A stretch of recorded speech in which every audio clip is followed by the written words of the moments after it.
आदाब, जय हिंद, जय भारत। मैं हूं हनान फातिमा। हम आपका हार्दिक स्वागत करते हैं BTS न्यूज चैनल पर।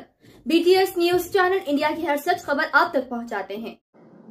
శనివారం అరౌండ్ 9:20 9:30 ప్రాంతంలో 100 డైల్ కాల్ నార్సింగి రోటరీ 2 నుంచి ఒక వ్యక్తిని ఎవరో ఒక కారులో కొట్టి కిడ్నాప్ చేశారని చెప్పేసి వచ్చిన కాల్ మీద మన నార్సింగి పోలీసులు ఇమీడియట్ గా ఆ స్పాట్ కి అంటే ఇక్కడే మన పక్కనే ఉన్న నార్సింగి రోటరీ 2కి వెళ్ళి NCC అర్బన్ ముందున్నది వెళ్ళి ఏం జరిగిందని చెప్పి అక్కడ విచారిస్తే అక్కడ రోడ్ పాసర్ ఎవరో నేను పోతా ఉంటే 2 కార్లు ఒక కారు ఆగింది, ఒక కారు అందులో నుంచి కొట్టి కారులో నుంచి లాగి ఇంకొక బ్రిజా కారులో మారుతి బ్రిజా కారులో వేసుకొని ఒక వ్యక్తిని కిడ్నాప్ చేశారు, తీసుకొని పోతా ఉన్నారని చెప్పేసి ఒక స్ట్రేంజర్ మన రోడ్ మీద పోతున్న అతను ఫోన్ చేస్తే ఇమీడియట్ గా మన వాళ్ళు రష్ కావడం జరిగింది.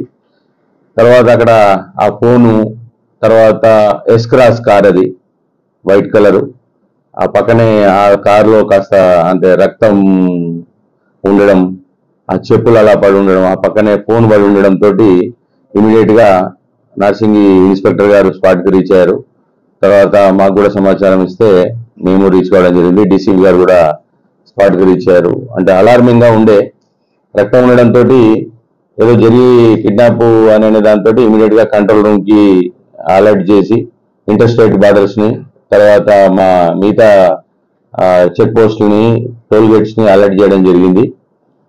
తద్వారా ఫోన్ లో ఉన్న సమాచారం, ఫోన్ లో అంత లోపల ఒక అమ్మాయి ఫోన్ చేస్తా ఉంది, ఆ ఫోన్ కి అగైన్ అండ్ అగైన్ ఫోన్ వస్తా ఉంటే ఆ ఫోన్ ఇమీడియట్ గా లిఫ్ట్ చేసి అడిగితే అది వాళ్ళ భార్యదిగా ఫోన్ మన వాళ్ళు ఐడెంటిఫై చేసి వాళ్ళు ఎవరు ఏంటి అనేది తెలుసుకుంటే ఈ శేషువర్ధన్ రెడ్డి నందికొట్కూరుకు సంబంధించిన వ్యక్తి, కొన్ని ఏళ్ళుగా మన దగ్గర హైదర్షా కోర్టు బండ్లగూడలో ఉంటున్నారు. వాళ్ళ ఫ్యామిలీ వాళ్ళు ఎలక్ట్రానిక్ అండ్ ఈ గోల్డ్ బిజినెస్ లో ఉన్నాడు 4-5 ఏళ్ల నుంచి. అతనికి సంబంధించిన ఒక పార్ట్నర్, లేడీ పార్ట్నర్ కలిసి బిజినెస్ చేస్తా ఉన్నారు. ఆ బిజినెస్ కార్యక్రమంలో భాగంగా ఈ మధ్య కొద్దిగా తేడాలు వచ్చి దాంట్లో చాలా మంది వ్యక్తులు ఆయనకు ఫోన్ చేస్తా ఉండడము, అందులో ఒక క్రాంతి అనే వ్యక్తి ఈ మధ్య బెదిరించడం జరుగుతుంది. అతనికి సంబంధించిన రావాల్సినటువంటి 2.5 కోట్లకు సంబంధించిన లావాదేవీలు డబ్బులు ఇవ్వాల్సిందిగా బెదిరిస్తున్నాడు సార్, మరి అదేమన్నా జరుగుంటదేమో అని చెప్పేసి అనగానే మరి ఇమీడియట్ గా స్పాట్ కి రమ్మని ఆమె కూడా రావడం జరిగింది. ఆ విచారణలో భాగంగా మేము అలర్ట్ చేసుకుంటే ఈ vehicle Brezza car towards Kurnool national highway మీద వెళ్తుందని అన్నటువంటి ఇన్ఫర్మేషన్ మీద ఇమీడియట్ గా మహబూబ్నగర్ పోలీసుని, తర్వాత గద్వాల్ DSP గారిని అలర్ట్ చేయడం జరిగింది. దాని మీద అడ్డాకుల పోలీస్ స్టేషన్ దగ్గరికి అప్పటికే ముందున్న షాద్ నగర్ దాటిపోవడం జరిగింది వెహికల్. అడ్డాకుల పోలీసులు వాళ్ళ దగ్గర ఉన్న టోల్ గేట్ దగ్గర ఉన్న అక్కడ ఉన్న SI మహబూబ్నగర్ DSP గారు వెంకటేష్ గారు వాళ్ళంతా అలర్ట్ చేస్తే అడ్డాకుల DSP మన అడ్డాకుల SI గారు ఈ వెహికల్ ని ట్రేస్ చేసి అక్కడ రాత్రి 12:30 ఆ ప్రాంతంలో పట్టుకోవడం జరిగింది. ఇమీడియట్ గా చూస్తే వాళ్ళు కూడా ఇమీడియట్ గా మాకు ఫోన్ చేసి చెప్పారు. ఇక్కడ నుంచి ఇమీడియట్ గా మా టీం ఆల్రెడీ ఒకటి ఆన్ ద వేలే నేషనల్ హైవే 44 మీద కర్నూలు సైడ్ ఉంది, అది ఇమీడియట్ గా అక్కడికి రష్ కావడం జరిగింది. ఈ క్రాంతి అండ్ సందీప్ అనే 2 వ్యక్తులు ఇతన్ని కిడ్నాప్ చేసి వీళ్ళకి రావాల్సిన డబ్బులు రాకుండా ఉండడము, చాలా సార్లు వీళ్ళు అడిగి వేసారిపోవడంతో ఈ డబ్బులు వసూలు చేసుకునే క్రమంలో ఇతన్ని కిడ్నాప్ చేసినట్టుగా తెలిసింది.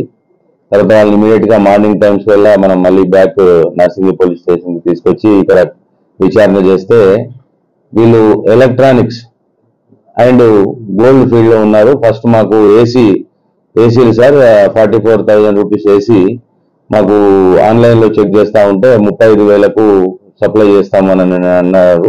ఒక ఏసీ సప్లై చేయడం జరిగింది. ఆ ఏసీలో పెట్టుకున్న తర్వాత 10,000 లాభం వచ్చింది కదా అని చెప్పేసి ఒక 4 ఏసీలు మళ్ళీ కొన్నాను. ఆ 4 ఏసీలో కూడా 10,000 అంటే ఒక 40,000 లాభం వచ్చింది. ఆ రకంగా ఏసీల బిజినెస్ లో ఇతనితో పాటు నేను అసోసియేట్ అయ్యాను సార్. తర్వాత కొంతగా మరి మీరు ఏమైనా ఇన్వెస్ట్ చేయగలిగితే మీకు మంచి లాభాలు వస్తాయి. 75 అంటే ఆ తులం బంగారం మీద అంటే 10 గ్రామ్స్ కొంటే ఆ 10 గ్రామ్స్ మీద ఒక 10,000 మిగులుతున్నాయి అనే దాంట్లో కొంత మొదట సప్లై చేయడం జరిగింది.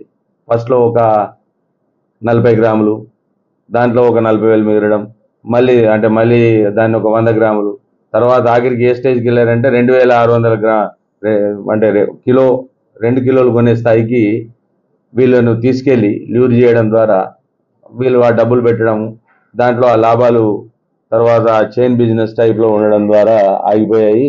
ఆ డబ్బులు వసూలు చేసుకునే క్రమంలో మాకు డబ్బులు కోర్టుకు వెళ్తే కానీ, పోలీస్ స్టేషన్కి వెళ్తే కానీ మేము ఇది చట్టబద్ధమైనటువంటి వ్యాపారం కాదు కాబట్టి మేము అందులో వసూలు చేసుకోలేమని చెప్పేసి మాకు వీళ్ళని ఎట్టి పరిస్థితుల్లో కిడ్నాప్ చేసి డబ్బులు వసూలు చేసుకున్న తర్వాతనే వీళ్ళని వదిలేద్దామని డిసైడ్ చేసుకొని తీసుకొని వెళ్ళిపోయాము అని చెప్పడం జరిగింది. వెంటనే వాళ్ళకు ఆ నిందితుడి దగ్గర ఉన్నటువంటి ఆ రక్త మార్గాలు ఉన్నటువంటి డ్రెస్సు అవన్నీ కూడా సీజ్ చేసి వాళ్ళ సెల్ ఫోన్స్, వాళ్ళ మిగతా డేటా, వీళ్ళకి సంబంధించిన సెల్ ఫోన్ అవన్నీ సీజ్ చేయడం జరిగింది. ఇమీడియట్గా ఇప్పుడు ఈ సాయంత్రం కోర్టు వారి ముందు ప్రొడ్యూస్ చేయడం ద్వారా రిమాండ్ చేయడం జరుగుతుంది.